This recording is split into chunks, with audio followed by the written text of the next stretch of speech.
They're carved into cathedrals, etched into stained glass, hidden in plain sight on robes, mitres, and Vatican architecture.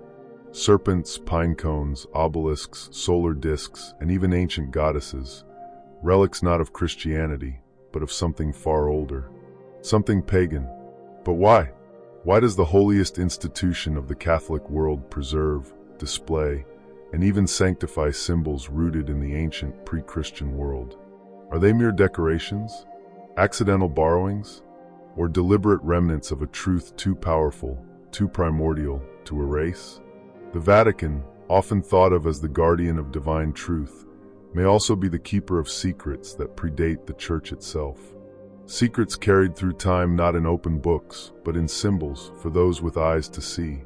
Symbols that once adorned the temples of Egypt, the altars of Babylon, and the sacred groves of Greece, now standing in the shadow of St. Peter's Basilica. In this video, we're not here to attack or defend any religion. We're here to uncover what lies beneath the surface, to follow the symbols themselves. Because symbols speak a language the soul understands, even when the mind has forgotten. We'll trace the origins of these ancient images and uncover why the Church, over centuries, chose not to destroy them, but to absorb them. You'll discover how symbols of pagan gods became icons of saints, how solar worship fused with the image of Christ, and how esoteric wisdom was hidden in the architecture of holy places. And most importantly, we'll explore what this means for you, the modern seeker. Could it be that these preserved pagan symbols are not relics of superstition, but keys to a deeper understanding of the divine? Prepare to see the Vatican not just as a religious institution, but as a living archive of mystical knowledge, an ancient codex cloaked in ritual and reverence. Because once you understand the true language of symbols, you begin to see the sacred everywhere. Long before the rise of the Vatican, long before Christ walked the earth, ancient civilizations were already crafting intricate systems of spirituality, not through dogma, but through symbols. The pinecone, for example, found at the base of the Vatican's Courtyard of the Pine, once represented the pineal gland, the so-called seat of the soul. To the ancient Egyptians, it was the Eye of Horus. To the Greeks, the gateway to divine sight. To the Hindus, the Ajna chakra. It symbolized awakening, inner vision, and direct communion with the divine, a concept that transcended time and culture. Then there's the obelisk, a towering stone shaft now standing at the center of St. Peter's Square. This was not born of Christian tradition, but of Egypt. Once a monument to Ra, the sun god, the obelisk was designed to channel divine energy from the heavens to the earth. It was a spiritual antenna. Today it stands not in a desert temple, but in the heart of Catholicism, unbroken, untouched, and very much revered. This is not coincidence. As the Roman Empire transitioned from its pagan past to its Christian future, it did not abandon its symbolic language, it simply repurposed it. The early church fathers understood something profound. Symbols carried power. They spoke directly to the subconscious. They bypassed intellect and embedded meaning into the psyche. To destroy these symbols would be to sever humanity from its ancient roots. But to adapt them was to claim them. So Mithras, the Persian sun god once worshipped in underground temples beneath Rome, became a distant echo in the image of Christ, depicted with solar halos and born of virgin light. The festival of Sol Invictus, the birth of the unconquered sun on December 25th, became the foundation for Christmas. Isis, the mother goddess of Egypt, often depicted with the infant Horus, found her reflection in the iconography of the Virgin Mary holding baby Jesus. This synthesis was not merely political, it was philosophical. The ancients believed in archetypes, timeless patterns of consciousness that reappear across all cultures. The mother, the hero, the serpent, the sun. These weren't just religious figures, but metaphysical principles. And by preserving these archetypes within Christian architecture and ritual, the Church wasn't hiding truth, it was encoding it. You see, at the heart of esoteric philosophy is the belief that truth, with a capital T, is perennial, eternal. It flows through all traditions, all myths, all symbols. And while outer forms may shift, the inner essence remains untouched. The early Vatican understood this. It positioned itself not only as the guardian of salvation, but as the inheritor of mystery. In absorbing the sacred symbols of the past, it became a bridge between the old gods and the new faith, between the initiate and the believer, between the seen and the unseen. But over centuries, that bridge became obscured. Rituals became routine. Symbols became decorations, and the original meanings were forgotten. Yet the symbols remain, silent, unmoving, but waiting. Waiting for the seeker who is ready to remember. And once you begin to trace them, from pagan temple to Christian basilica, from myth to altar, a hidden story begins to unfold. A story the Vatican still carries in stone, in art, in ritual, and in silence.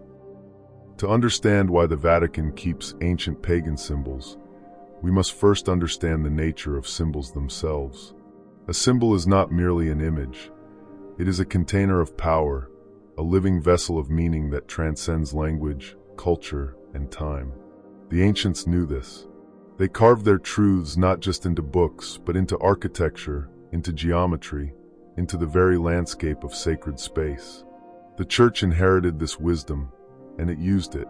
Take, for instance, the solar halo, the radiant disk that crowns the heads of saints, popes, and Christ himself in countless Vatican mosaics and paintings.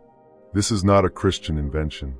This symbol dates back millennia to depictions of the Egyptian sun god Ra, the Greco-Roman Apollo, the Zoroastrian Mitra. The radiance around the head signifies divine illumination, the inner sun, the awakened spirit, the soul illuminated by truth. Its continuity is no accident. By incorporating this iconography, the Church wasn't plagiarizing. It was preserving a metaphysical language already written into human consciousness. Then there's the Vatican's obsession with keys, specifically the crossed keys of St. Peter, found in its coat of arms and throughout the papal insignia. On the surface, they represent the keys to the kingdom of heaven. But esoterically, keys symbolize access to hidden knowledge, the unlocking of sacred mysteries. In Hermetic philosophy, which heavily influenced early Christian mysticism, the initiate is always given a key, literal or symbolic, to pass through the veil of illusion. The Vatican holds these keys not just as a symbol of authority, but as a veiled admission. They guard the gateway between the seen and the unseen. Now consider the pinecone, prominently displayed in the Vatican's Cortile della Pigna, the courtyard of the pine. This isn't a random ornament. The pinecone is one of the oldest known symbols of enlightenment. It represents the pineal gland, the third eye, known in both Eastern and Western mystical traditions as the seat of divine perception. The fact that a massive bronze pinecone from the Roman Empire stands preserved within the heart of the Vatican speaks volumes. It's a silent testament to a deeper truth, that inner awakening is not heresy, it is the hidden foundation. And what about the obelisk? Standing at the center of St. Peter's Square, the Vatican obelisk was brought from Egypt by Emperor Caligula, a relic of solar worship. Once aligned with the temples of Ra, obelisks, in ancient tradition, represented a frozen ray of the sun, the union of heaven and earth. To place one in the heart of Vatican City is not just historical curiosity, it's alignment. Esoteric alignment. Watch closely during the solstices and equinoxes, and you'll find that light, shadow, and geometry converge with eerie precision. The Vatican is not just a city, it is a living calendar, a cosmic diagram. Why would the Church go to such lengths to preserve these things? Why not erase them entirely if they stood in opposition to Christian dogma? Because they don't stand in opposition, they are the foundation. The Church, especially in its earliest centuries, was not simply shaping a religion, it was shaping reality. To unite an empire fractured by hundreds of cults, gods, and regional beliefs, it required a language deeper than politics. A sacred language, a symbolic one, and so the gods were renamed. The rituals were recoded, the festivals were retimed, but the essence remained. Symbols allowed the Vatican to build bridges between pagan and Christian, East and West, body and soul. They served as veiled continuity between the mystery schools of antiquity and the emerging spiritual empire of Rome. Hidden in plain sight, these symbols offered a message to those with the eyes to see. The sacred didn't die. It simply changed robes. But this knowledge was not meant for everyone. Just as ancient temples had inner and outer courts, so too did the church craft layers of meaning, one for the masses, another for the initiated. The faithful were given stories, parables, and rituals. The mystics were given symbols, architecture, and silence. And so the question remains, not why the Vatican keeps pagan symbols, but what are they still trying to tell us? If you walk the halls of the Vatican with the right eyes, you begin to see a hidden map, not one drawn in ink, but in iconography, architecture, and sacred alignment. The secrets aren't buried, they're displayed. And that's the paradox. The mystery isn't hidden by absence, it's hidden by excess. Layer upon layer of ornate symbolism surrounds you, but few stop to ask, why are pagan gods, astrological constellations, and esoteric emblems adorning the seat of Christian authority? In the Vatican's own Sistine Chapel, painted by Michelangelo, one of the most famous images is not simply biblical. The ceiling includes the Sibyls, ancient female oracles of pagan origin, seated alongside Hebrew prophets. These weren't random decorative choices. The Sibyls were revered in antiquity for their visions and spiritual wisdom. By placing them in the chapel, Michelangelo was not just honoring ancient tradition, he was making a statement. Spiritual truth is not confined to one religion, one text, or one name. And what of the Vatican's fascination with astrology? Astrology, once condemned as heresy, is carved into the very fabric of St. Peter's Square. The square itself functions as a massive celestial calendar. The 16-point compass rose, the alignment of the obelisk with the solstices, the star map encoded into the layout, all of it reflects an ancient reverence for the cosmos. Yet astrology predates Christianity by millennia. It was the language of the Magi, the astronomer priests of Babylon, who followed the stars not for fortune-telling, but for spiritual timing. The Church didn't ban astrology outright. It absorbed it, concealed it, and redefined it. But the most telling example of this hidden continuity is the transformation of the divine feminine. In pre-Christian Europe and the Near East, the goddess, whether she was Isis, Inanna, Demeter, or Artemis, represented nature, intuition, life, and death. She was the cosmic womb, the keeper of mysteries. As Christianity rose, her temples were closed, but her image re-emerged, clothed in blue and white, as the Virgin Mary. Mary, like Isis before her, is often depicted holding a divine child. The symbolism is identical, and beneath that symbolism lies an unbroken thread of feminine gnosis, spiritual knowledge passed down not through doctrine, but through image. By honoring Mary, the Church was not abandoning the goddess, it was transmuting her. But why hide this continuity? Because in every age, power fears ambiguity. Certainty gives control, but the sacred is not always certain. It is mysterious, paradoxical, and fluid. To maintain order, institutions often suppress what they cannot fully explain. And yet, the mystery endures, because it was never meant to be destroyed, only concealed. The Vatican became the steward of these mysteries, not to erase them, but to control access to them. The deeper meanings of the symbols were preserved not for the masses, but for those who could read their language. The initiate, the mystic, the seeker. And here's where the paradox deepens. What the Church sought to control, it inadvertently safeguarded. Like a dragon guarding ancient treasure, the Vatican kept alive a symbolic library that could have easily been lost to time. In its quest for spiritual dominance, it preserved the very pagan mysteries it once sought to eclipse. This is the irony of history and the beauty of symbols. They outlive empires. They cross religious borders. They carry truths the world tries to forget, but the soul remembers. And once you begin to see the ancient sun god behind the halo of Christ, or the wisdom of the goddess in the serenity of Mary, you don't lose faith, you deepen it. You realize that spiritual truth is not exclusive. It is expansive. It moves through names, images, and rituals, adapting to the time while pointing always to the same eternal source. So when you look at the Vatican, with its Egyptian obelisk, its pineal pinecone, its pagan deities painted beside saints. Ask yourself, what were they really trying to preserve? Not superstition, not idolatry, but the forgotten language of the soul.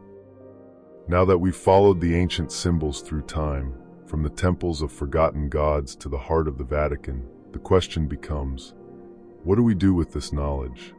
How does this hidden continuity between pagan and Christian symbols help us live more awakened, more conscious lives? The answer lies not in theology, but in inner alchemy, the transformation of the self through awareness, intention, and sacred remembrance. These symbols, these ancient codes preserved in stone and ritual, were never meant to be objects of worship. They were meant to be mirrors, maps pointing inward, toward the divine within. The first and most powerful step you can take is to reclaim the symbolic mind. In modern culture, we've been conditioned to see literally, to interpret only what is logical and measurable. But the ancients, and the mystics of every tradition, understood that symbols speak the language of the subconscious. They open portals to truth that the rational mind cannot access. So begin by observing the world around you not just with your eyes, but with your soul. When you see a cross, a spiral, a halo, or a rising sun, don't just name it. Feel it. Ask, what part of me is being reflected here? What truth is this image inviting me to remember? You might try a simple daily practice of symbolic awareness. Set aside 10 minutes a day to reflect on a symbol, whether it's an ancient glyph, a tarot image, or a religious icon. Gaze at it in silence. Breathe deeply. Let its meaning arise within you, without forcing logic onto it. This is the beginning of intuitive gnosis, knowing through being, not thinking. Another powerful practice is to integrate sacred symbols into your environment. This isn't about adopting any religion or culture, but about honoring what resonates with your soul. Place a pinecone on your altar. Draw a golden circle and triangle, the ancient symbol of divine harmony. Burn incense while contemplating the sun's path through your window. Reawaken your connection to the cosmos, to rhythm, to the archetypal forces flowing through you. You may also feel drawn to study the archetypes, the inner gods and goddesses, the patterns of light and shadow that live in your psyche. Carl Jung called these the building blocks of the unconscious. The Church's saints, the pagans' deities, the symbols and dreams, they're all expressions of the same truths. Explore them. Dialogue with them. Ask yourself, which archetype is trying to awaken in me right now? And finally, understand this. You don't need permission to seek truth. You don't need a church to validate your intuition. The Vatican's use of pagan symbols is a quiet admission that truth is older than doctrine, and wisdom belongs to all who seek it with an open heart. This is your spiritual inheritance, not bound by religion, but revealed through symbols that live across cultures, eras, and empires. The sacred pinecone, the key, the obelisk, the star, they are part of a divine blueprint. And that blueprint runs through you. As you learn to read the symbolic language of the world again, you will notice something profound. The universe is always speaking, not with words, but with signs, synchronicities, and sacred geometry woven into your path. And when you truly listen, you remember what ancient mystics always knew, that the kingdom of heaven is not only above, but within. Symbols are the language of the soul, and for those who learn to read them, the world is no longer mundane. It becomes sacred, alive, whispering, guiding. What we've uncovered today is not just a historical curiosity about the Vatican's strange collection of pagan relics. It's a reminder that the sacred never disappears. It simply changes form. The obelisks, the pinecones, the halos and crosses, they are not remnants of superstition, but relics of a deeper knowing. A knowing that the Church, consciously or not, has helped to preserve through millennia. And so, when you walk past a cathedral, when you gaze upon a saint's statue or trace your finger along the spiral of a pinecone, ask yourself, what ancient truth is this symbol trying to awaken in me? Because the real mystery isn't out there in the Vatican's vaults or buried in lost temples. It's here, inside you. The sacred symbols endure because you endure. Your soul remembers what the mind forgets. It speaks in images, in metaphors, in dreams, just like the ancients did.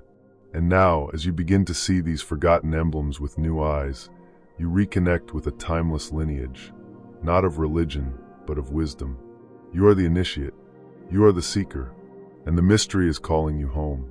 If this journey awakens something within you, share it in the comments. What symbol calls to you most?